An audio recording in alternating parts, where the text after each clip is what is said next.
আসসালামু আলাইকুম। ঢাকা বিশ্ববিদ্যালয়ের ব্যবসা শিক্ষা ইউনিটের বাংলা এবং ইংলিশের কোশ্চেন আমরা সবগুলো ব্যাখ্যা সহ আজকে দেখব। তো প্রথমে বাংলার কোশ্চেনগুলো আমরা দেখি। 1 নম্বরে বলছে খিড়কি শব্দের বিপরীতার্থক শব্দ কোনটি? খিড়কি শব্দ মানে কি? খিড়কি মানে হলো ঘরের পিছনের দরজা, গুপ্ত পথ বা যেটাকে আমরা বলি পকেট গেট, অর্থাৎ পিছনের দরজা। তাহলে বিপরীত হবে সামনের বিশাল দরজা, যেটাকে বলা হয় সিংহদ্বার। 2 নম্বরে আছে অভ্যুত্থান শব্দটি কোন উপায়ে গঠিত? অভ্যুত্থানকে যদি আমরা ভেঙে লিখি তাহলে লিখে যাই অভিযোগ উত্থান, তার মানে এটা সন্ধিযোগে গঠিত শব্দ, কারণ অভ্যুত্থানে সন্ধি বিচ্ছেদ হবে অভিযোগ উত্থান। 3 নম্বর হলো শহীদ ওয়ালিউল্লাহ রচিত লাল সালু উপন্যাসের প্রধান চরিত্র কোনটি? এটা সবাই কমন পড়ছে, এটার প্রধান চরিত্র হলো মজিদ। 4 নম্বরে বলছে পুষ্প শব্দের সমার্থক শব্দ নয় কোনটি? এটা যদি আমরা সমার্থক শব্দগুলো নাও জানি তাও এটা উত্তর দেওয়া সম্ভব, কারণ পাদপ মানে হলো বৃক্ষ বা গাছ, আর পুষ্প মানে হলো ফুল, তার মানে এটার বিপরীতার্থক সমার্থক শব্দ নয় মানে বিপরীত, অর্থাৎ এখানে পাদপ। 5 নম্বরে বলছে কোনটি রবীন্দ্রনাথ ঠাকুর রচিত উপন্যাস? রবীন্দ্রনাথ ঠাকুর রচিত একটা বিখ্যাত উপন্যাস হলো চোখের বালি, এটা আমরা সবাই জানি, এটা আমাদের কমন ছিল। 6 নম্বরে বলছে কোনটি মৌলিক বিশ্লেষণ? কালোটা কিন্তু বিশ্লেষণ শব্দ, আবার এটা মৌলিক বিশ্লেষণ কেন বলা হয়? কারণ কালো শব্দটাকে আর বিশ্লেষণ করা যায় না, ভাঙ্গা যায় না, এই জন্য এটা হবে মৌলিক বিশ্লেষণ। 7 নম্বরে বলছে কাজী নজরুল ইসলামের বিদ্রোহী কবিতাটি কোন ছন্দে রচিত?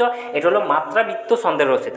এরপরে 8 নম্বর হলো অম্বু শব্দের অর্থ কী? অম্বু শব্দের অর্থ হলো পানি বা জল, এটাই কারেক্ট আনসার হবে। নদী, আগুন, চাঁদ এগুলো মিলে না।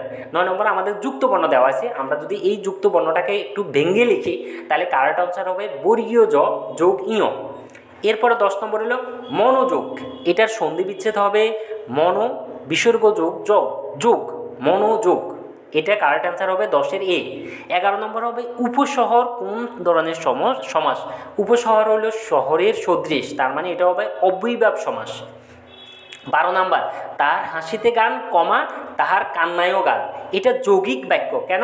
কারণ হলো এখানে তাহার হাসিতে গান, এখানে মাঝখানে কমাটার পরিবর্তে এবং হবে, তাহার হাসিতে গান তাহার কান্নায়ও গান, এখানে এবংটা উজ্জ আছে। 13 নম্বর হবে ইংলিশের question. 13 number our country side is disappearing, বিলীন হয়ে যাচ্ছে অ্যাজ অ্যান অ্যালার্মিং রেট, ভীতিজনকভাবে, ভীতিজনক হারে আমাদের গ্রামের যে পরিবেশ এগুলো কিন্তু আস্তে আস্তে বিলীন হয়ে যাচ্ছে, এটা কারেক্ট আনসার হবে সি। 14 নম্বর ইফযুক্ত অংশের এখানে দেওয়া আছে ইউ হ্যাড গট, মানে হ্যাড প্লাস ভার্বের B3 আছে, তাহলে কারেক্ট আনসার হবে সি। যেহেতু হ্যাড প্লাস B3 আছে তাহলে তার আগের অংশ হবে উড প্লাস হ্যাভ, সো এটা কারেক্ট আনসার হবে সি। 15 নম্বরে বলছে দ্য ফক্স ওয়াজ না, মানে বলছে শিয়ালটি ওয়াজ ইনজিউড, আহত হয়েছিল, কিন্তু তারপরও সে কী করছে? কুকুরটির উপর লাফ দিয়েছে, এটার কারেক্ট আনসার হবে C, was injured. 16 number he was looking for job, সে জব খুঁজতেছে। ইন দ্য ইন্ড, পরিশেষে সে একটা চাকরি পেয়েছে, ইন দ্য ইন্ড, পরিশেষে, এটা কারেক্ট অ্যান্সার। 17 নম্বর হবে আই বাম্পড, এই বাম্পড এর সাথে ইন্টু হবে, বাম্পড ইন্টু মানে হলো হঠাৎ কারোর সাথে দেখা হওয়া, এখানে বাক্যটা হবে তার এক বন্ধুর সাথে গতকাল নিউ মার্কেটে হঠাৎ দেখা হয়ে গেছে। এরপর 18 নম্বর কারেক্ট অ্যান্সার বাক্য কোনগুলা? 1 নম্বরটা কারেক্ট, কারণ she awoken to the sound of the birds singing, পাখির ডাকে তার হঠাৎ ঘুম ভেঙে গেছে, এটা কারেক্ট অ্যান্সার। 19 নম্বরে বলছে হাউ ডু ইউ ডু, মানে কোনটা কারেক্ট বাক্য? এটা সি নাম্বার হবে, কেন? কারণ হাউ ডু ইউ ডু আর হাউ আর ইউ এই দুটাই একই শব্দ। এরপরে বলছে এই পরেরটা কোশ্চেন, এটা হলো স্পেলিং এক্সিলারেটিং, এক্সিলারেটিং মানে হলো রোমাঞ্চকর, উত্তেজনাকর, তার মানে এখানে 20 নম্বরের কারেক্ট স্পেলিং হবে এ নম্বরটা, এক্সিলারেটিং। 21 নম্বরের কারেক্ট অ্যান্সার হবে বি, এন্ট্রিপ্রেনিউরশিপ, উদ্যোক্তা। 21 নম্বরে কারেক্ট অ্যান্সার হবে বি, এন্ট্রিপ্রেনিউরশিপ, উদ্যোক্তা। এরপরে 22 নম্বর যেটা বলছে what is the antonym of bellicose, এই বেলিকোজ মানে কি? ঝগড়া করা, যুদ্ধরত, তার মানে কি যুদ্ধর বিপরীত হবে শান্তি, সো এটার কারেক্ট অ্যান্সার হবে সি, পিসফুল।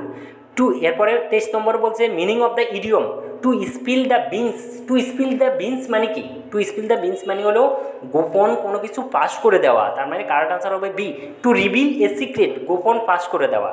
এরপরে 24 নাম্বার হবে what is the meaning of word suffrage, এই সাপ্রেজ মানে ভোটাধিকার, ভোটের অধিকার, তার মানে এটা কারেক্ট আনসার হবে B, right to vote, vote দেওয়ার অধিকার, রাইট টু ভোট, এটার কারেক্ট আনসার হবে বি।